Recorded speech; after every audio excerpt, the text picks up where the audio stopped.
All right, welcome back to another edition of the OFN Today for this Thursday, November 8th, 2018.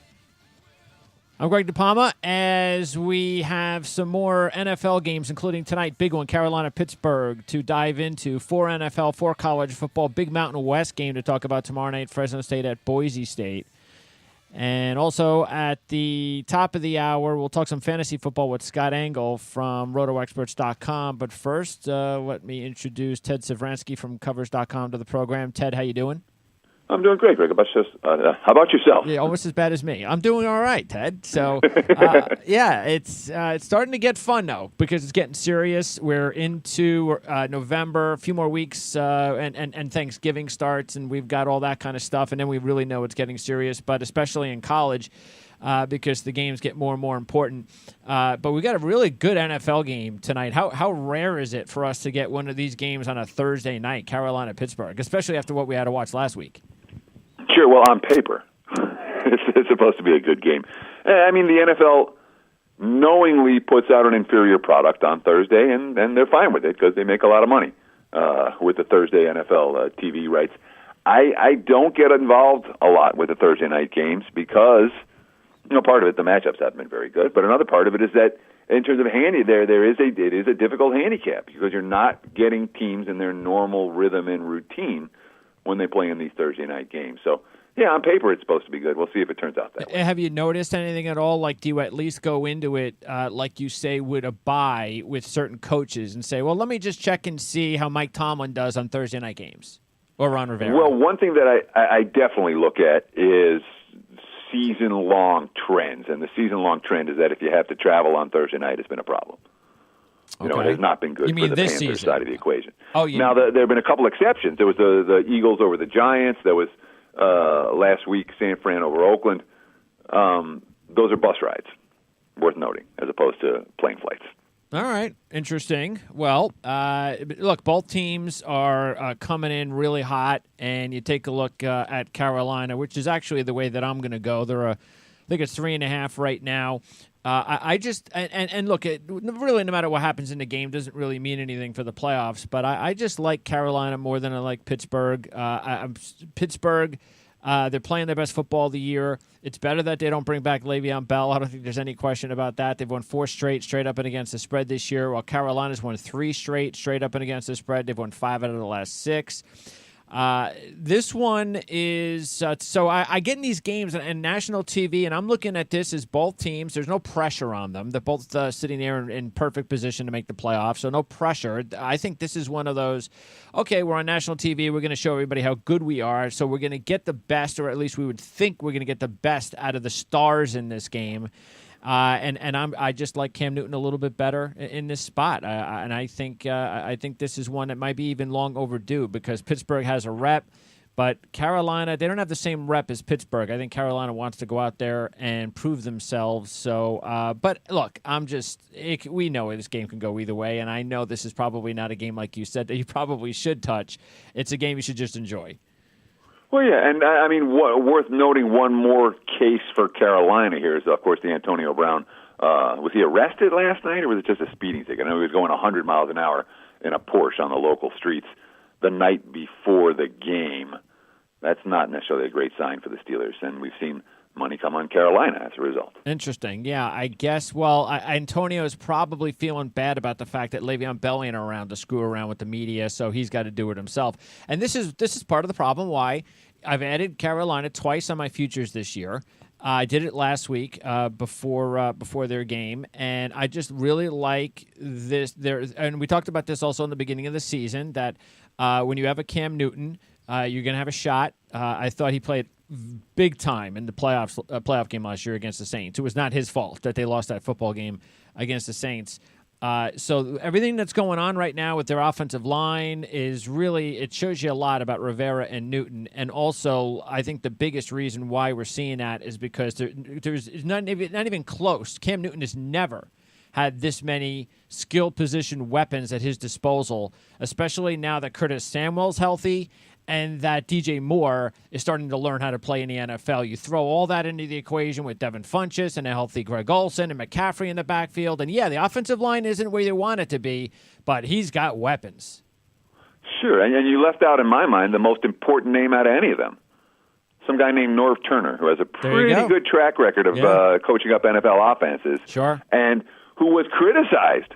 Carolina, you're going to Norv Turner again? He can't coach anymore. Yeah. Huh? Cam Newton with multiple touchdown passes in each of his last 7 ball games. Norv Turner can still dial up those plays. He's been doing it very, very well for the Panthers, basically from day one this year. Let's talk about a Sunday game, Saints and the Bengals. And I first look at this game, and it's easy for us to talk about how the Saints are just red hot. They're a better team. They've won 7 straight. They've covered 6 straight. The Bengals are 0-3 ATS in their last 3. They're a banged-up football team. No A.J. Green. Nick Vigil's out. They've got other guys that are banged up, including Burfict and Bowling and Denard. So there's a lot there, and Tyler Eifert, of course, is out. There's a lot there where it's just simple. Okay, Saints better team. I'm going to go with them. But anytime you get a good football team, because the Bengals are still a good football team this season, and you're getting close to 6 points at home, I got to investigate that. So I did. It took me about nearly 10 minutes to do it manually. But I noticed that the Bengals, if you take Pittsburgh out of the equation, because Pittsburgh is their nemesis team. So take Pittsburgh out of the equation. Cincinnati is 7-1 straight up, 8-0 against the spread their last 8 home games as a dog. Throw in the fact that the Saints are coming off, this is their 5th road game in their last 7. How many times can they keep coming out there week after week in these emotionally big games? First Baltimore on the road, then the Minnesota rematch, then the Rams undefeated last week. Sooner or later, they're going to have a down week. Yeah, it sure feels like that for the Saints. And let's not forget, coming up next week, they got the Eagles, defending Super Bowl champs at home. Great point. Great point. Off the Rams, off the Vikings, off the Ravens, Philly on deck, and here's this little road trip to Cincinnati. It does smell like a trap spot. It does smell like I'll put it this way. Especially given that they've covered 6 in a row. Yeah. You build up a bandwagon. Every week you cover in the NFL, the people that won with you last week, they come back. And they come back, and they come back. And the Saints bandwagon is pretty enormous right now. Sure. That being said, you called the Bengals a good team. I'm not so sure they are. Not without A.J. Green, not without Eifert, not I get with it. a defense. The Bengals' defense has been flat out disappointing, and at times it's been flat out bad. I don't know that I want the Saints against a team that is getting torched by opposing offenses. I want to bet against the Saints, against a team that's been getting torched by opposing offenses on a consistent basis. And it's not like Marvin Lewis off a bye has this incredible track record, but from a freshness standpoint, from a statement game standpoint, it is absolutely a Bengals spot. I just don't know if I can get to the window with it. I don't think they're a good enough team. Yeah, I think this is one of those games where you just have to. What you're doing is, and what I would be doing is I'd be going, okay, I am just going in here, hoping that the Saints are going to have one of those games like the Vikings did against the Bills, where they just don't come, they're just worn out mentally, and they're not mentally focused, and they're going to have penalties and turnovers and stupid plays, and the Bengals are going to play just good enough that they're going to surprise them. That's it. That's what I'm banking on, and in that case, I'd rather put a little less money on the game and just go ahead and go all in on the money line. I'd rather do that. So... All right, well, I wish you luck. All right, sounds good. I will not be betting against you. All right, sounds good. Let's go to the Patriots and Tennessee, and you got the rematch. Well, not rematch. You got Mike. Well, it is a rematch of the playoffs. Tennessee lost in New England last year, and then their coach got fired, and Mike Vrabel stepped in, and they got off to a good start. They beat the Eagles at home, and things looked real good, and then all of a sudden, lose. But then they go on the bye, and I talked about this last week about how keep an eye on Tennessee with what they do with Dallas, and because that could be an indication of what's going to happen the rest of the season, because this was too talented of a football team to have lost 3 straight in the manner in which they've lost. I remember talking earlier in the season with our Titan rep, and he talked about this before the season began, that the Titans were going to get off to a slow start offensively because the scheme change on offense was so dramatic. It was going to take a long time for the Titans to get into sync. And now, do I think they're in sync yet? I don't know. Cowboys, good defensive team. Titans played well on offense. Mariota had one of his best games. They came off the bye. They had 2 weeks to prepare. So I'm just saying, keep an eye on Tennessee moving forward. Even if they lose this game, if they play well and lose, I think I can see them having a good second half of the season for themselves. For the Patriots, they're just red hot, of course. They're the Pats. They've won 6 straight. They've covered 5 out of 6. But I do think this is a tricky spot. Even last week when the Patriots beat the Packers, it wasn't like they dominated the game. You throw out the fumble, and maybe the Packers win. I look at how the Patriots have won games over the last several weeks. I wasn't completely impressed with them against Buffalo. Wasn't completely impressed with them against the Bears. I think they're vulnerable. I really do. They're going to lose in the next few weeks. I don't know when it is, but they will. I don't know about this spot, though. Interesting. Yeah, so I'm with you conceptually. The Patriots are vulnerable. Particularly on the defense side of the football. I think that defense is going to have games where they're going to get pushed around. We saw it already against the Chiefs earlier in the season, and although they did play well against the Packers last week, I still have a whole lot of questions about that Patriots defense. But make no mistake about it.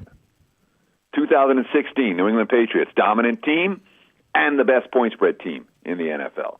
2017, Patriots, dominant team and the best point spread team in the NFL. Here we are in 2018. We're saying, yeah, the Patriots are good, maybe really good. Lo and behold, what have they done? 5-1 against the spread their last 6. The only non-cover was a game in which they scored 43 against the Chiefs. Only won by 3. They were laying 3.5. So New England has been perennially undervalued. The betting markets never trust the Patriots. The wise guys hate this team. Their statistical profile, mediocre at best, and yet all they do is win and cover. When I'm looking for elite teams to fade, yeah, I can always make a case for New England. When I actually get to the window betting against them, I tend to be regretful of that decision. So, yeah, lean Titans here, but I'm not going to bet it. Not even maybe. All right, let's go to that Sunday night game, a big game in the NFC East, because I still believe the Eagles are going to win this division.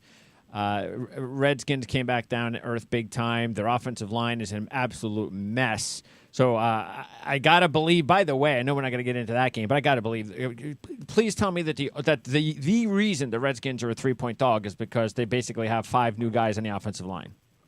Well, who else did they lose? They lost Paul Richardson as well.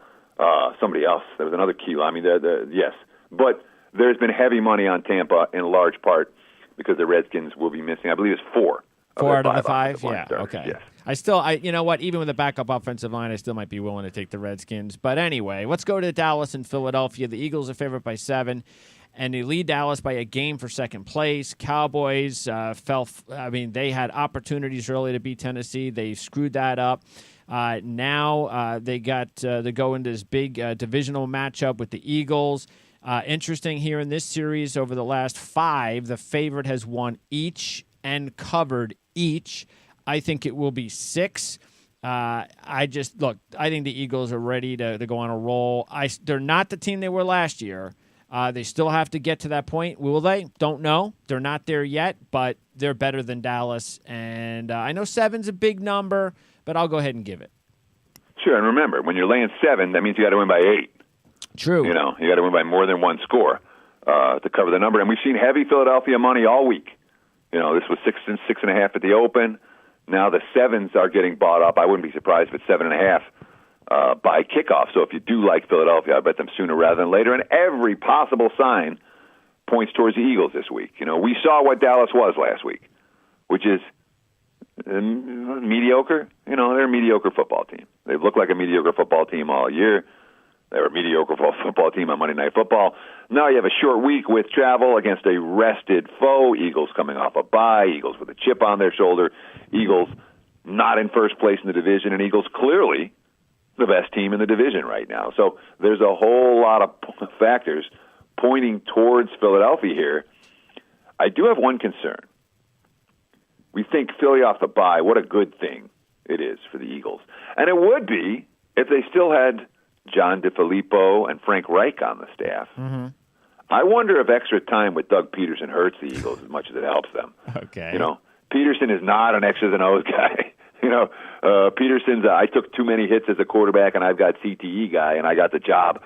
I don't mean to speak lightly of it, but I'm not impressed with Doug Peterson. No Eagles fan has been impressed with Doug Peterson. It was the brains around him that got Philly to the Super Bowl last year, and without those guys, there's been a drop-off. It's not just when it comes to talent. The coaching for Philadelphia, not even close to what it was a season ago. All right, let's go to college football. Big game in the Mountain West.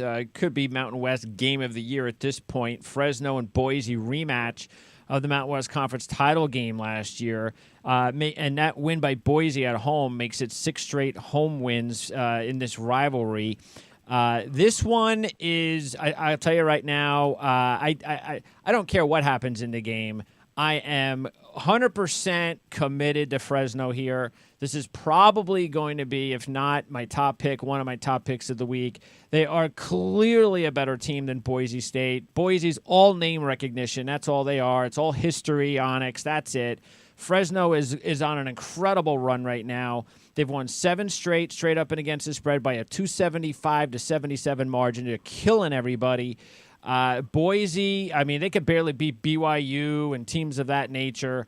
They've won 4 straight. That's nice. But they're 1-3-1 ATS last 5 because Vegas keeps overestimating how they are. And that's their history. This is now, Fresno's got a little bit of revenge as well in the game. 3-point road dog. Don't care about that.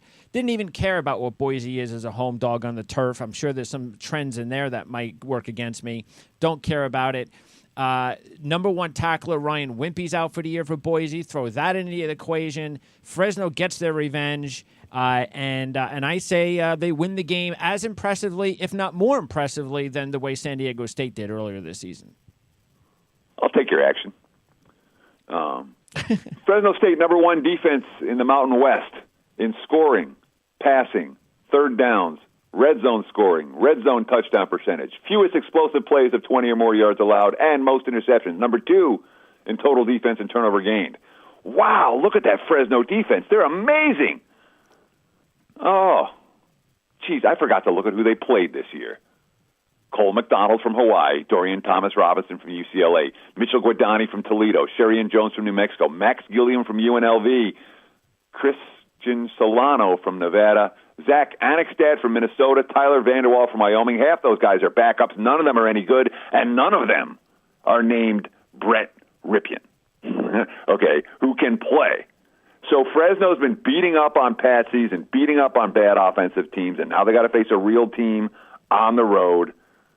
No. The point spread is flat out wrong, okay? Why is it wrong? It's wrong because Fresno has been the juggernaut. They're 8-1 against the spread this year. They were what? I think we covered 11 out of 12 last year. They've been the single best point spread team in college football the last 2 years. Their betting bandwagon is enormous. And Boise hasn't been covering, but they've been winning. This isn't a Boise team. It's not a bad Boise team. It's an elite Boise team by Mountain West standards, but they've been asked to lay big numbers. Not this week. They're home dogs in conference for the first time since 1999. I'm not buying it. Boise plus. Easy bet for me. So we can argue about this one, or we can make fun of the loser on this one when we do our pod next week. All right. I'll just throw in the fact that the last time Boise played anybody with a pulse at home was San Diego State, and Rippon threw 2 interceptions, was 21-41 for 170. So yeah. That's an excellent point. All right, let's go to and by the way, I'm going to have usually do a Mountain West Conference show, but I had to move that over. So Robert Gagliardi, who covers Wyoming football, is on with me each week. We'll talk about this game and more about the Mountain West on tomorrow's OFN Today. That starts, I think, at 1:30 Eastern Time, just like this one. All right, so more on that game tomorrow. Let's talk about the next one on the slate, and that is going to be a couple of Big Ten games, Ohio State and Michigan State. And, boy, here's another team that I have absolutely no problem betting against, and that's the Buckeyes. The Buckeyes haven't covered anything in 5 games, and that's because of the fact that they're just overrated, and they're still overrated. As a Michigan fan, I want them to win. Just keep winning. Go ahead. Can't wait till we see you, because that's a long overdue pounding that hopefully we'll give them in a few weeks. But I don't know. I could easily see them losing this game. They're a 3.5-point favorite at Michigan State. Michigan State has actually looked a little bit better than I thought they would after the Michigan game. They had all those injuries, and they still do.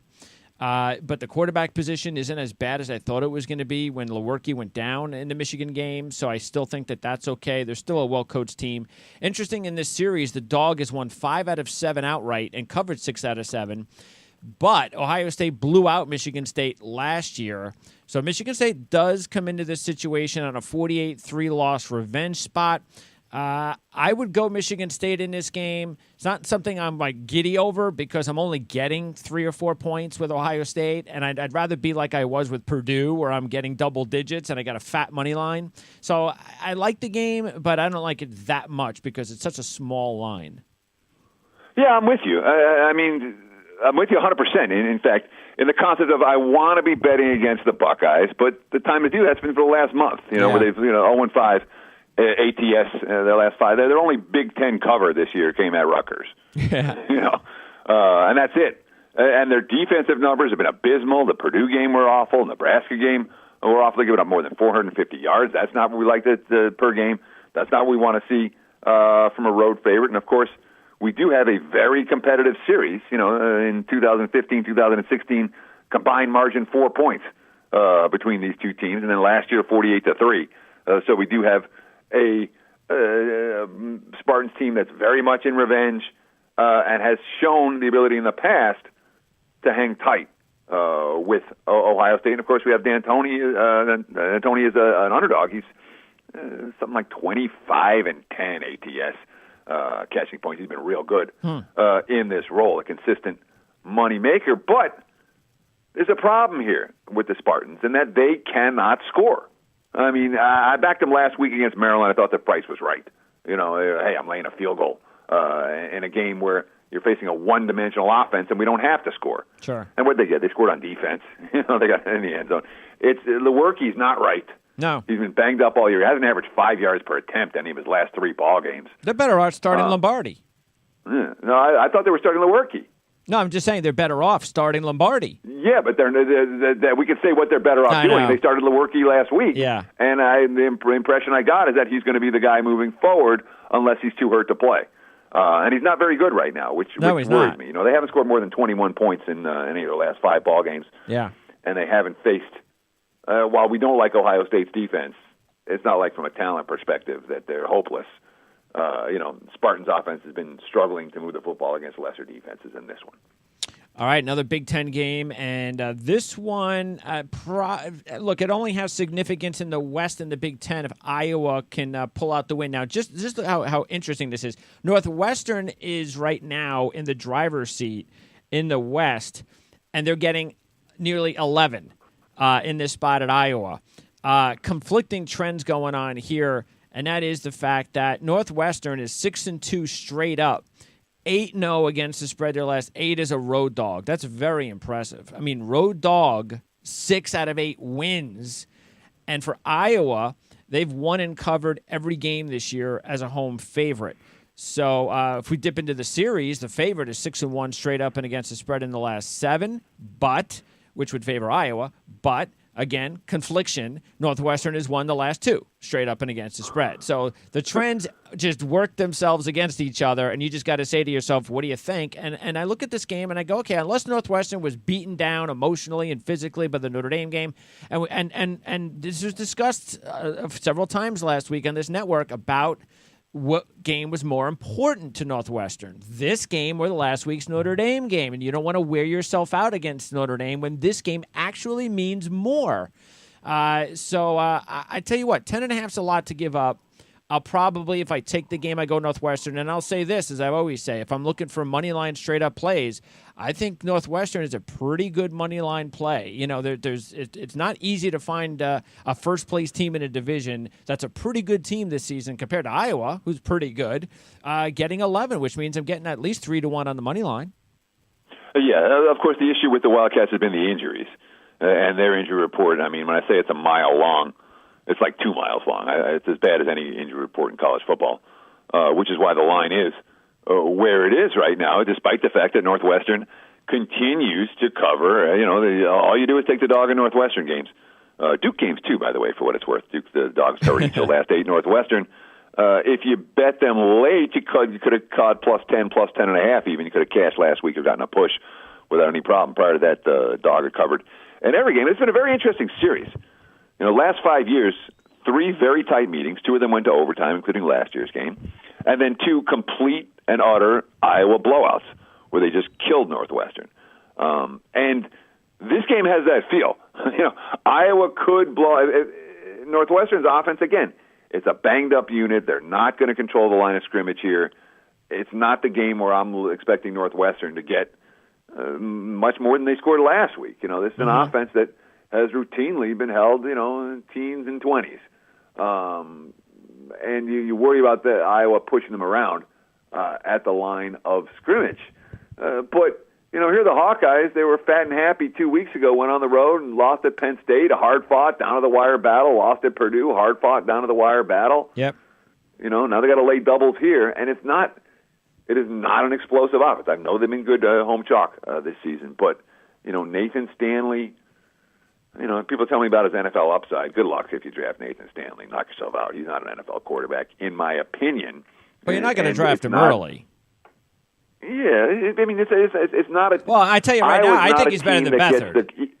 I think he's better than Beathard. So, and Beathard, Mullins should be. When I saw that crawler, I think it was today on the screen, and it said that Mullins was starting or something. I think it said that. I'm like, yeah, is that news? Has anybody watched the 2 quarterbacks? I mean, I actually saw Mullins play in the preseason. I was like, you know what? He's not playing poorly. So when I saw him last week, I was like, okay, he looks like he kind of looked in the preseason.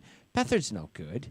I mean, come on. So yeah, I actually. So whether that says more or less about Stanley or Beathard, whatever the case may be, but he'll get drafted. He'll probably get drafted like in the 4th round.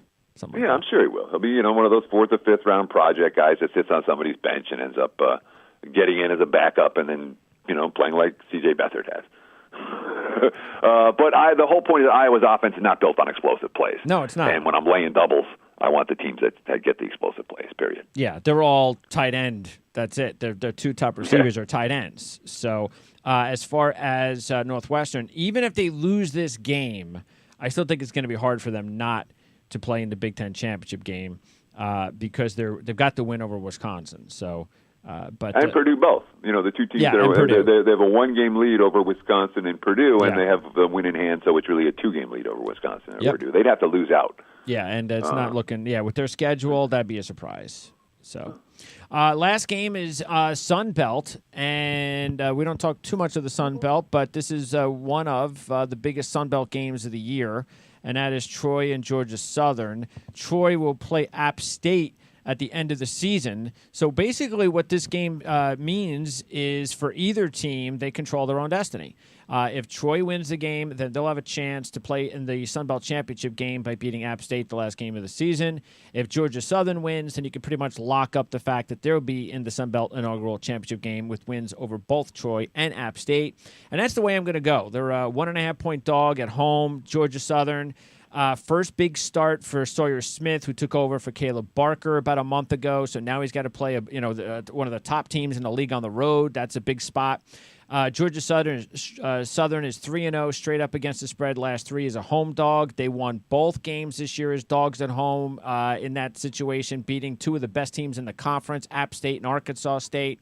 They're also 3-1, 4-0, 3-1 straight up, 4-0 against the spread in their 4 all-time matchups with Troy. So I am going with the Eagles as a 2-point home dog.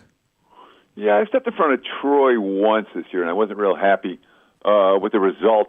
So I'm not necessarily inclined to step in front of them here. Especially, I like the fact that Georgia Southern got caught looking ahead last week, and they got slapped around by Louisiana Monroe. I want the team that's focused. Guess what? Now we're focused. Yeah, right. Now we're really focused. And in a we've got something to prove statement game at home. In general, and it's not. Troy's for Sun Belt standards, they're certainly the best program in the conference over the last decade plus. Sure. You're not going to look at Troy, certainly offensively, and go, wow, this team's going to light up the scoreboard.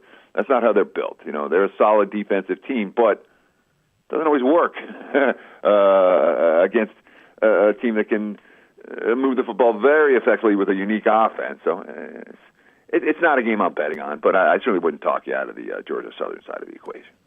All right, sounds good. How else is everything going, Mr. Ted? Yeah, you know what November's like. You don't sleep. Literally, between now and Thanksgiving is this crazy run where you've got, basically every major sport going at the same time, and that's fine. We love it. There's a lot going on this time of year, and it keeps you busy. I'll put it that way. But this isn't any time for resting on your laurels or anything. The sleep has been limited in scope and duration over the course of the last couple of weeks. Well, hopefully there's those rewards that come after the lack of sleep, because then that's the goal, my friend. Then it's just not worth it. But I'm sure you know what you're doing as always, Ted. I appreciate it. Enjoy the games. We'll talk to you next week.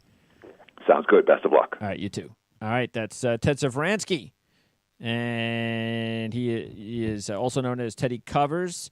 You can check him out at experts.covers.com. His Twitter handle, Teddy_covers. All right, Ted's with us every Thursday, helping us to talk NFL and college football. So speaking of college football, a little bit later on today, Mitch Light from Athlon Sports will join me. We're going to go inside every conference, including the Sun Belt. We'll talk about this Troy game against Georgia Southern. We'll also talk about all the other big games and update the latest key injury news, the latest trends, and we'll give you our picks, including our weekly double-digit outright upset win. So that's coming up a little bit later on our college football show with Mitch Light. ACC show, by the way, will also be later on today. Usually it's in the morning. We had to reschedule that with Jerry Radcliffe. He's had some internet issues, so it happens. So we'll talk to Jerry a little bit later on today as well. Tomorrow, as I mentioned, Robert will be with me to talk more Mountain West Conference sports, including the big Fresno game with Boise tomorrow night. So that'll be tomorrow, along with Dave Koken from Covers.com. That starts at 1:30 Eastern Time. And then for you really depressed Jet fans, we'll have our Jet show with Randy Lang tomorrow afternoon. Ryan Talbot will be our special guest covering Buffalo Bills football. So, can't wait for that super matchup. Maybe we'll get Derek Anderson and Josh McCown. Maybe what a game that would be, Scott. Josh McCown and Derek Anderson. I'm not even sure I could watch that. Yeah, good afternoon. Good feedback. And it actually might be Josh Allen. He's limited in practice. From a fantasy perspective, you look at my lineup ranks on rotoexperts.com today, and this week I have the Jets ranked as the number one fantasy defense and the Bills ranked number 3. Oh, okay. Well, I hope so. I mean, last week I tied in my fantasy league because the team I was playing scored 41 points, and because they had the Chicago Bears defense. So that's pretty tough to tie in a game where you score a lot of fantasy points because your opposition defense had a monster game. So maybe the Jets defense will make up for it for me this week. Look, that happens sometimes. It does, yeah. And I think it's something you have to pay attention to, especially when you have bye weeks. When some of your players, when Tariq Coleman is scoring 3 points, sometimes your fantasy defense can save the day. So, and when you're scouting defenses, people overlook defenses, and especially kickers. You have to scout it correctly. I think the average fantasy player just looks at okay, who's going to keep points down? You got to look for sacks and turnovers. Teams give up a lot of points, but if they're getting sacks and turnovers, that's all what it's about. Miami last week was terrific. They scored 26 to 28 points for me in 5 different leagues, depending on what the scoring system was. Yeah, and of course it's depressing when you have the defense of the Jets like I had last week, and the offense gives up a big number. Goes from whatever it was, 6 points to 13. There were certain scoring formats like high stakes, like the National Fantasy Football Championship, where I believe I think it's the NFC. I could be wrong, but I know some of these higher stakes scoring systems where if there's a defensive touchdown scored against your offense, your defense, against the offense, they don't count that. That's good. That's great. That's very creative. Yeah, that's cool.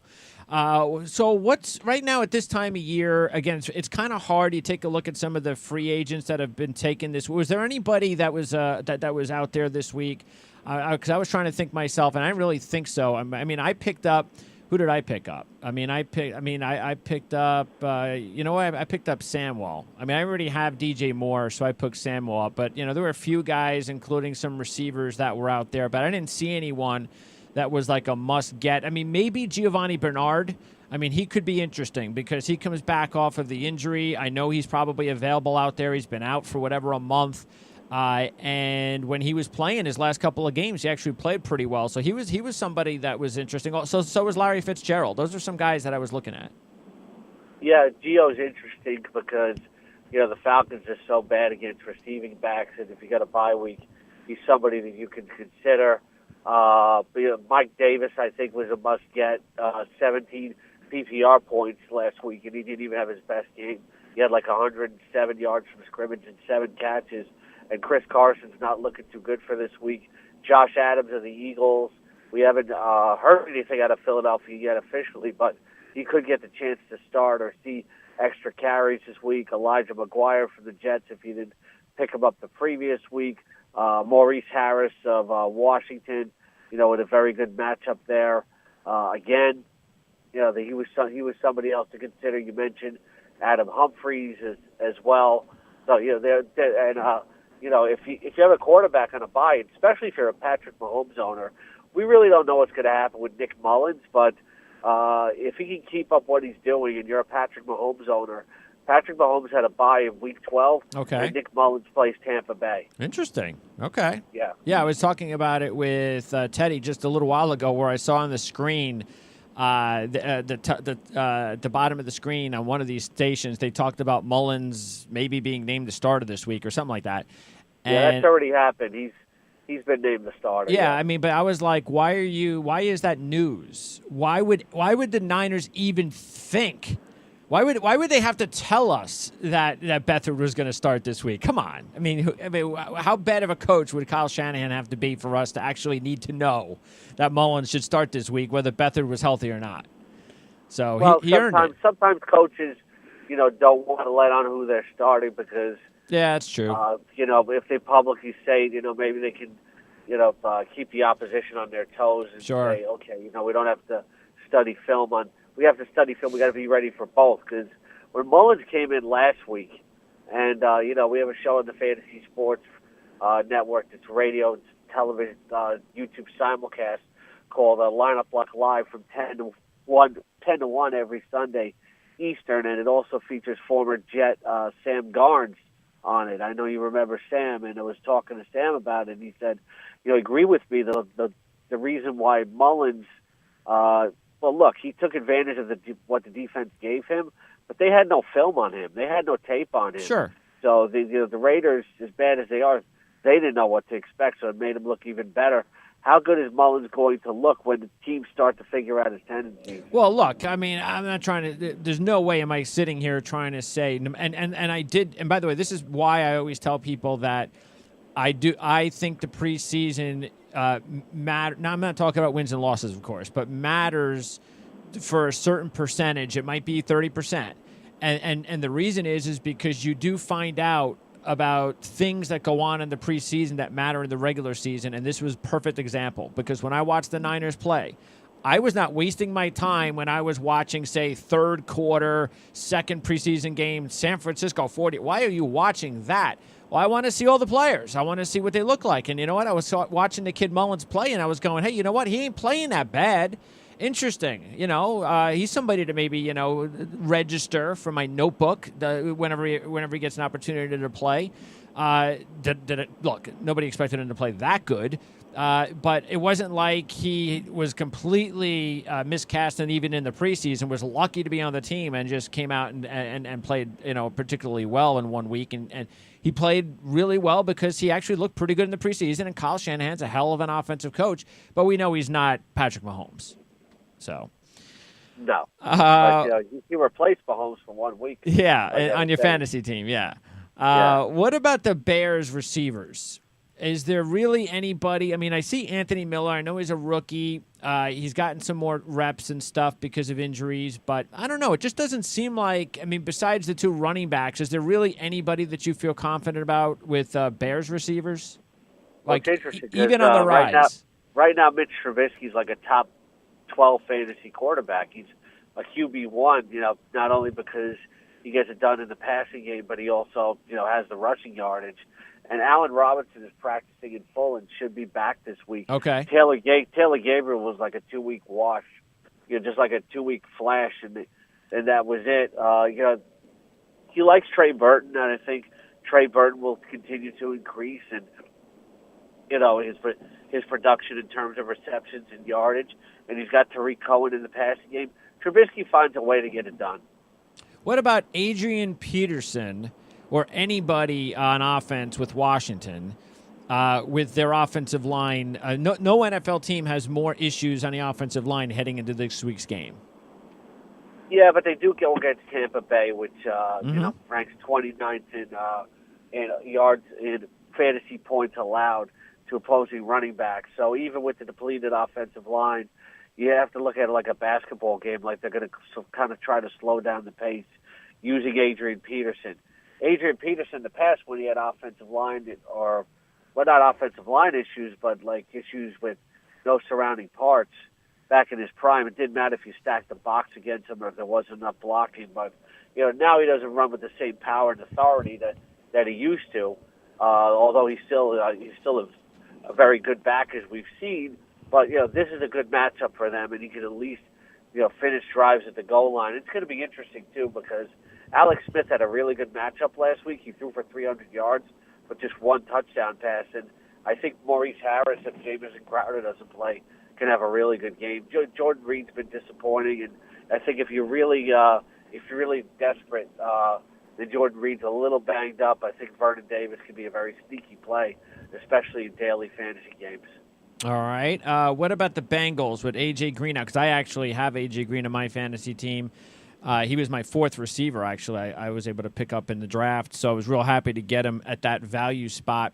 But Green's out. Of course, Eifert's out. Look, they still, of course, have Tyler Boyd. But is there anybody else worth looking at as far as the Bengals are concerned? Yeah, they have a really good matchup this week. I'd be worried about Boyd because can he really step up and be that number one wide receiver with extra defensive attention and targets? Some fantasy players think, an elevated role just means, elevated production. But it's not always that way necessarily. Yeah. There's a unique opportunity, but, maybe that opens things up from John Ross, who should be back this week. Is a real deep threat. They got a good matchup against New Orleans, which is really funneling towards the passing game. And, C.J. Uzomah has been a little bit disappointing since he's taken over at tight end, but I think he's going to get some red zone looks, especially with A.J. Green out. All right. And speaking of that game, that was another player that I saw was picked up this week, Des Bryant, because being signed by the Saints. I mean, is it worth, if you're just looking for a gamble and you don't really need anybody, is he worth a gamble because he's going to Drew Brees and the Saints? Yeah, he is. You got to temper expectations. I saw somebody spend half of their fan budget in one of my leagues last night, which is kind of crazy. But in my dynasty league, I spent like 43 out of 1,000, and I got him. I'm like, okay, I'm fine with that. But you got to remember, the guy didn't play, no training camp, no preseason, missed 9 weeks of regular season. He also makes him a conditioning risk for soft tissue injuries. So you got to temper your expectations. I think he fills a role there in that passing game because Cameron Meredith has been disappointing. They'd like to have another big receiver in there, and I think this is something maybe they're looking at for their playoff push. What about, we talked about this last week, and then Cordarrelle Patterson had more production again in week 2 with Sony Michel banged up. So I got to believe Cordarrelle Patterson was picked up this week a lot more than last week, right? Yeah, he was, but, after getting double-figure carries the last 2 weeks, which is very interesting. But it looks like Sony Michel is on track to play this week, so the role's definitely going to be reduced. ESPN now qualifies him as both a running back and a wide receiver. Okay. What about Leonard Fournette? Do you start, if you have him, Leonard Fournette? Yeah. Okay. It's a good matchup. The Colts are 20th in fantasy points allowed to opposing running backs. I have not seen anything to indicate that he's going to be on a pitch count or anything like that. Okay. So, if he's a top 10 running back, I don't think they rushed him back into action like the Vikings did with Dalvin Cook. They're holding him out every week until he's ready, and I would have to believe with him back in practice this week like he's a top 10 running back. All right, and that is pretty much because if you have Fournette, you picked him obviously early, and he's one of your top guys this year. So is it one of those things though that because he is so valuable to your team and he's that type of player that it really should not matter even if you've got because you haven't had to count on him for a couple of months, so maybe you've done enough with your roster that now you've kind of and let's just say you're okay. Even with the buys, you don't have anybody key missing. Is he an automatic start no matter who you're talking about in start sit? If you're a team that picked them early, like most people did, you shouldn't even question. No, I'm not worried about some guy you drafted in the 8th round that happens to be playing well the last couple of weeks. Fournette's one of your top running backs. He's back. You start him no matter what. Yeah, you can't worry about re-injury. You can't play scared. Okay. As like some of our hosts say, like scared money don't make no money. So, you can't be scared about it. All right. He comes back in, he's a must start. And finally, Golden Tate. That's just if you have Golden Tate on your team and he's been with you all year, you're just going to wait, aren't you? Even if you know he's active, you're just going to wait for 1 week to see how he plays. I probably wouldn't because there's probably not like you're talking about it. If you start 3 wide receivers in the league, there's probably not 30 guys that you could find that you like better than Golden Tate. So unless it's a 10-team league where you start like 2 wide receivers, I don't think you have the luxury of affording to wait on him. Okay. How's everything going on over at Roto Experts, Scott? Everything's very good. Check out my lineup ranks. They're out today.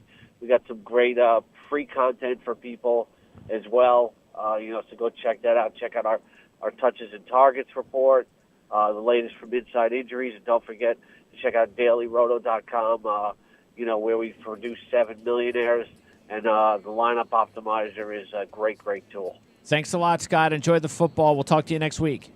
All right, you too. Take care. Thank you. That's Scott Engel, rotoexperts.com, with us every week to talk fantasy football. And we're getting close towards the end of I don't know if close is the right word. Can you believe that I'm actually considering saying the word close at the end of the season in the NFL? What a bummer. Well, most fantasy, let's see, what are we, week 10? Yeah, right, week 10.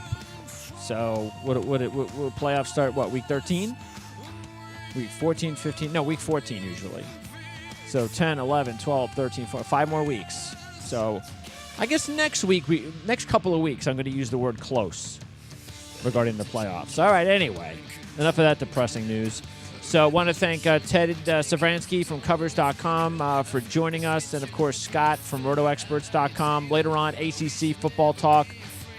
With Jerry Radcliffe, we're going to update the playoff situation in both divisions, the Coastal, the Atlantic, the big Atlantic showdown between Clemson and Boston College, and the Coastal, which is a lot more muddied with Virginia Tech taking on Pitt this week. And what are Virginia's chances of winning the Coastal now that they have a big loss last week to Pitt, even though they still play Virginia Tech to end the regular season. So we'll talk about that with Jerry Radcliffe, and then also Mitch Light from Athlon Sports and I will talk college football and OFN College Football Weekly as we go through in-depth on every conference of college football. All the big stories, college football playoff update, our picks, injury news, trends, all that other stuff. OFN College Football Weekly coming up a little bit later on today as well. So that'll wrap it up here for OFN Today on a Thursday. Thanks for tuning in to the Our-Lads Football Radio Network. You know the drill. Alpha, Mike, Foxtrot.